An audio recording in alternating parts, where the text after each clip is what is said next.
Hi everyone, I'm Architect Mai Magtira, your property consultant at DMCI Homes, and in this video, I will briefly discuss the details of Solmera Coast. The place is in Barangay Kalugkub 2, San Juan, Batangas. It's right by the beach. So currently, it takes 2.5 hours to get there from Metro Manila, but with the SLEX Toll Road 4 opening in 2024 this year, the travel time is set to be reduced by 30 minutes. So why choose San Juan, Batangas? Because it's a growing first-class municipality.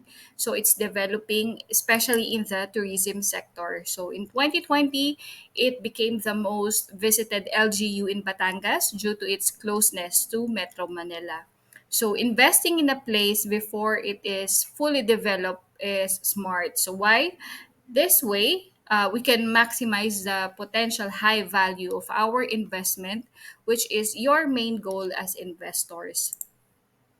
So San Juan is part of the Verde Island Passage, known for its rich marine biodiversity. So it sustains 2 million people with food, livelihoods, etc. So the location is already known but not yet developed. So apart from well-known beaches like Laia Beach, San Juan provides experiences such as mangrove forest, mountain trails, heritage sites, and adventure parks. So just picture the wide range of activities you can enjoy both within and outside your Batangas condo. So hindi kayo mawawala ng gagawin. Solmera Coast belongs to DMCI Homes Leisure Residences along with other projects like Alta Vista de Boracay, located near Puca Beach, solely residential, and then Monchelo Crest, an upcoming project in Benguet set to be launched this April or May 2024, and then there's Moriyama Nature Park in Pansol, Laguna. Another project in progress with no confirmed launch date yet. Solmera Coast will be developed in phase one, five buildings, with ASRI being the sole residential building of phase one. So here's a short clip of the actual raw site of Solmera Coast. But for a more detailed walkthrough, continue watching until the end of the video kasi meron po akong nilagay na video doon. So, very promising pa po siya. So, we can expect value appreciation here until mag-turnover. DMCI Homes really ensures na talagang papagandahin niya itong area na to. So once more, these are the five buildings, and to provide you an overview, each building will stand 7 stories tall, featuring 6 residential floors and 1 basement level for parking. And then regarding the confirmed amenities, there is a massive pool complex situated between the buildings, as well as a sky deck pool at Matahari, accessible to all Condotel guests. And then we'll have 2 restaurants and a convention center to drive Condotel occupancy. Yun. So the theme is Asian Tropical. And then we have studios from 34 to 49.5 square meters, 1 bedroom from 69 to 70 square meters, and then we have 2 bedroom with an area of 91.5 square meters. Ang laki na niya. And then located po ito sa mga dulo or mga end units sila. So the cuts or sizes are like this din po sa ibang buildings.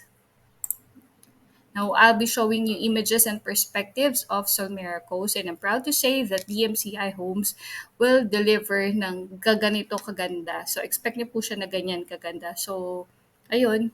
Here's the facade po of phase 1. And then your balcony view.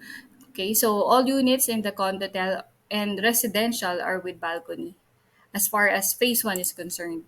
Ayun. So, drop-off area or the welcome pavilion, activity lawn, pool pavilion, infinity pool, kiddie pool, and then your lap pool, sky deck pool at Matahari overlooking the beach, and then your beach area, sky promenade, lounge area, your snack bar, sky lounge, and here's the actual photo of the dress up studio unit of the condotel. So this is what you will receive once it's turned over.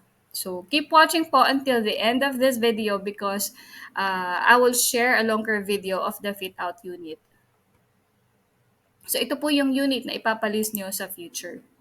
Now let's discuss the lease agreement. So as the unit owner, you retain full ownership. It's 100% and forever yours.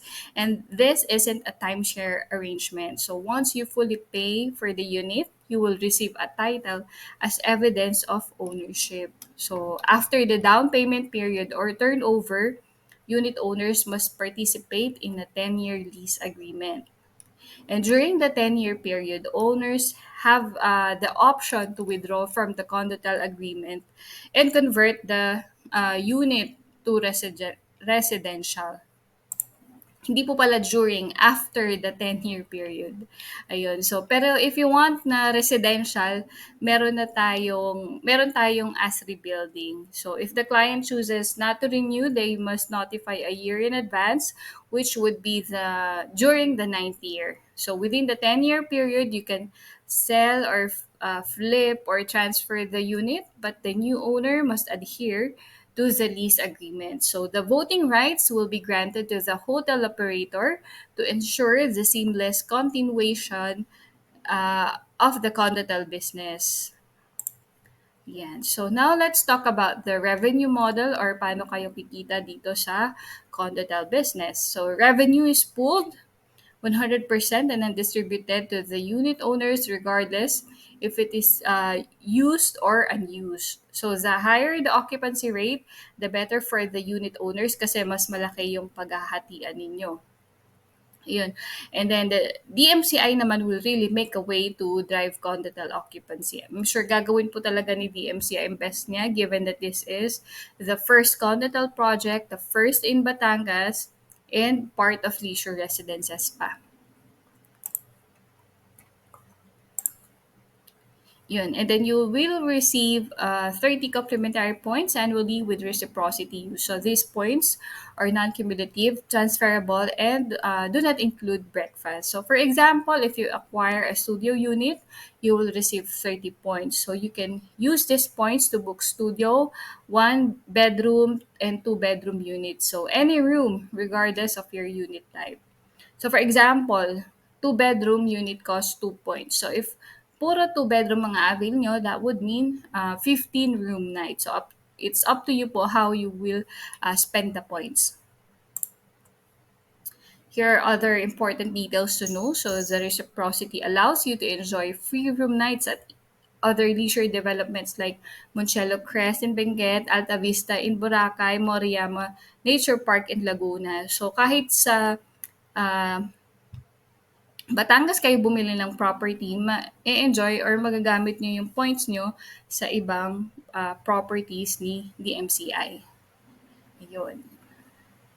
And then the hotel operator takes care of repair and maintenance. The hotel operator covers association dues. And then yung RPT or the real property tax, yun na lang po ang responsibilidad ni unit owner. So, regarding pets, all other DMCI projects are pet friendly and the same policy will apply to Solmera Coast. So this is great news po if you have pets. Iyon. So bale, wala na po kayong gagawin dito sa inyong investment.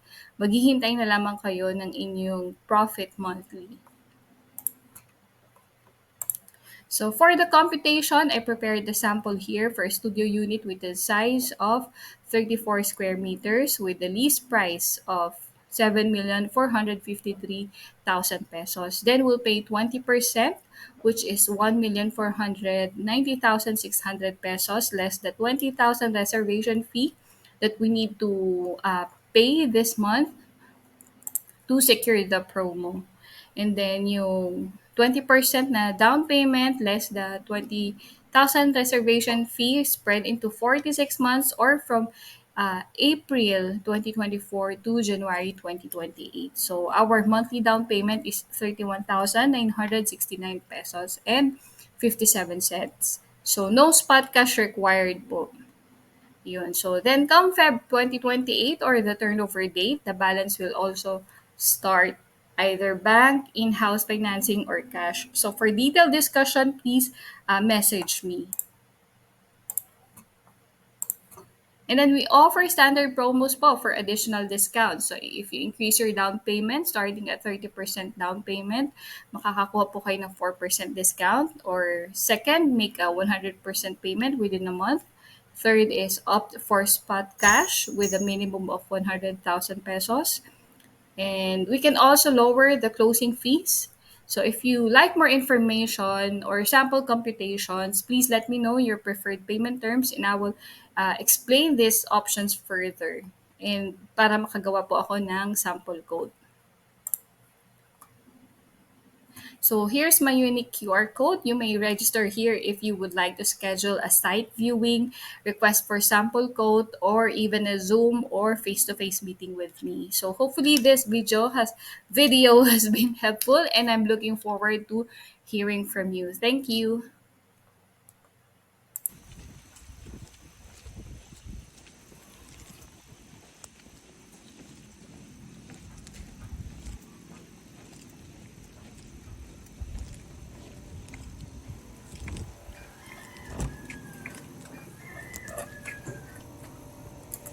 So here's just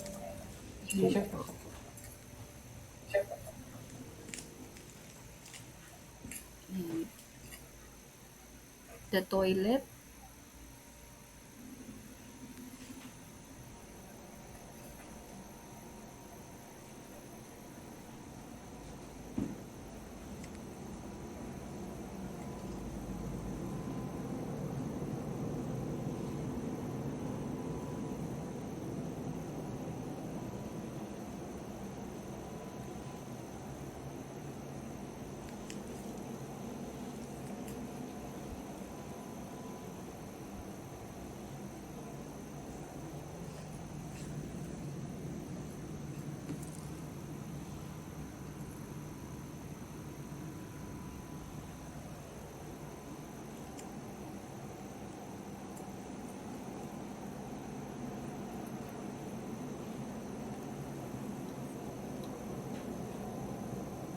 Fully furnished na po siya. Included na yung mga furnishings.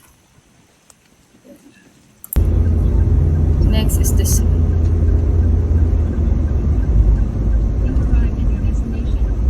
ito po yung road going to Solmera Coast.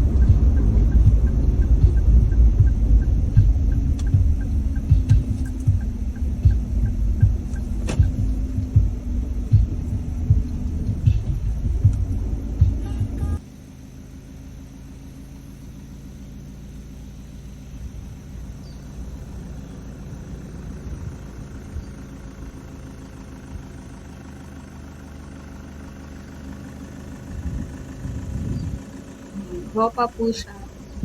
But may mga naka-landscape na siya.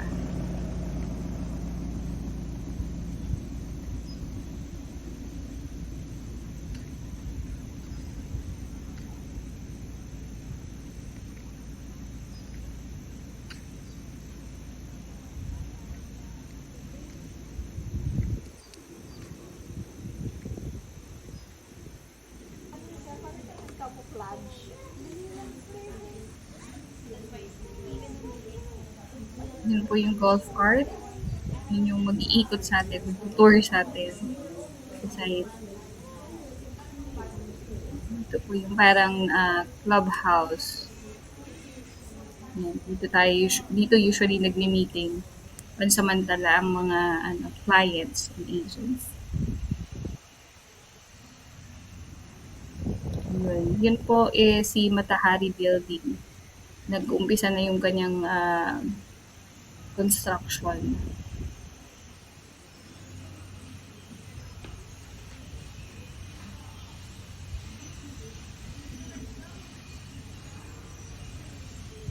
So ito po yung property overlooking the beach. Talagang katabi niya po yung beach.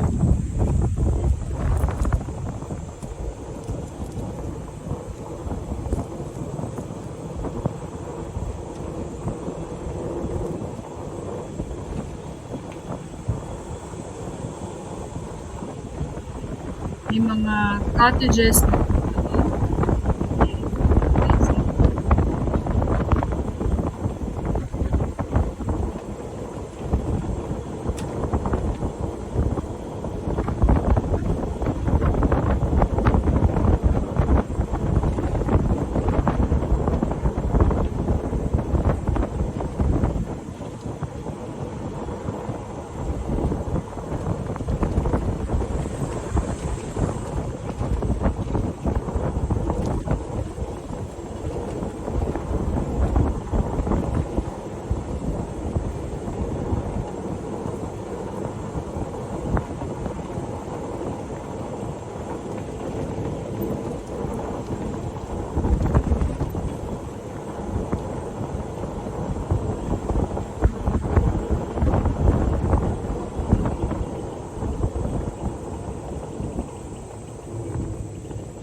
Ito po kasi yung model unit.